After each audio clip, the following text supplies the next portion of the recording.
Sir, अभी विगत दिनों लगातार सोशल मीडिया पे चर्चा आ रहा था पटना बांकीपुर सीट से शोर था कि आप चुनाव हार जाएंगे, क्या कुछ? देखिए, बांकीपुर का जो चुनाव है वो सिर्फ एक विधानसभा का चुनाव नहीं है। बांकीपुर भाजपा के राष्ट्रीय अध्यक्ष का सीट है। वो सीट है जो 40 वर्ष से भाजपा हारी गई है, तो उस नजरिए से वो महत्वपूर्ण है। लेकिन हम लोगों के लिए इसलिए महत्वपूर्ण है क्योंकि पिछले चुनाव में भाजपा ने जितने तरह के छल प्रपंच करके एनडीए ने लोगों का मैंडेट लिया है, नीतीश जी के चेहरे पर चुनाव लड़ा गया, वो खुद पलायन कर गए, अब नए आदमी मुख्यमंत्री बन गए। 10,000 रुपए देकर 2 लाख रुपए का लालच देकर वोट लिया गया। 2 लाख रुपए की कहीं चर्चा नहीं है। 1 करोड़ नौकरी देने का वादा करके वोट लिया गया, एक भी नौकरी किसी को नहीं मिली। भ्रष्टाचार कम करने का वादा किया गया, भ्रष्टाचार 10 का 10 वैसे बना हुआ है। तो जितने मुद्दों पर बिहार की जनता को वादा करके वोट लिया गया, अब बांकीपुर के उपचुनाव को हम लोग ऐसा समझते हैं कि वो उन वादों पर एक तरीके से रेफरेंडम होगा। अगर भाजपा चुनाव हारती है, इतने अपने मजबूत किले में चुनाव हार जाए, जो उनके राष्ट्रीय अध्यक्ष का सीट है, जो उनके मुख्यमंत्री बनने, भाजपा के मुख्यमंत्री बनने के बाद पहली बार चुनाव होगा, तो कहीं ना कहीं ये बात प्रमाणित हो जाएगी कि पिछला चुनाव का जो मैंडेट है, पिछला चुनाव का जो रिजल्ट है, वो 10,000 रुपए से लिया गया है, धोखे से लिया गया है।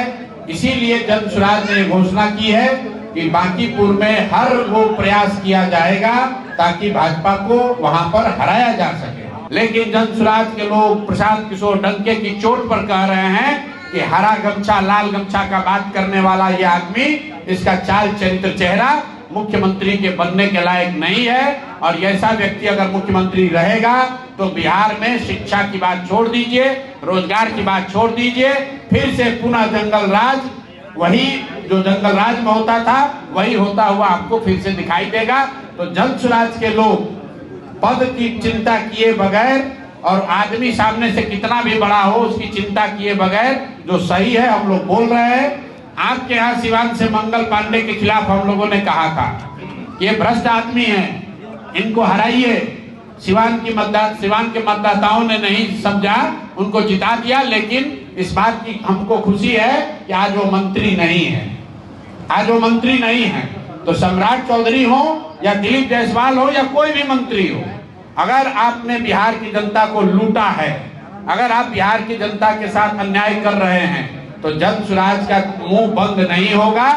हम लोग लड़ाई लड़ते रहेंगे, जितनी ताकत से आवाज उठानी है वो आवाज उठाया जाएगा। आप मुख्यमंत्री हैं कि एमएलए हैं कि सांसद है, उससे हम लोग डरने वाले नहीं। निशांत कुमार जो खुद ही बीमार हैं, उन्हें स्वास्थ्य मंत्री बना दिया गया है, इसके बारे में थोड़ा सा देखिए। मैं जन स्वराज ने कहा कि नेताओं के बच्चे नेता ही बनेंगे। अब वो बीमार हो स्वस्थ हो ये मेरा विषय नहीं है।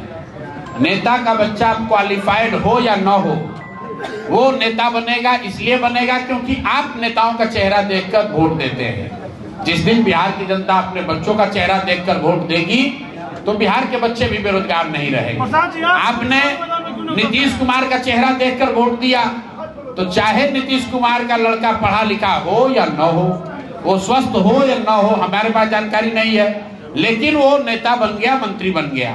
उपेंद्र कुशवाहा का लड़का बन गया, मांझी जी का लड़का बन गया, रामविलास जी का लड़का बन गया। ऐसे 20 नेताओं के लड़के आज बन गए नेता, मंत्री बन गए। और बिहार के बच्चे क्या कर रहे हैं? आपके बच्चे BA MA करके कोई TRE 4 में लाठी खा रहा है, कोई गुजरात में जाके गाली सुन रहा है। तो जो आपने बोया है हमने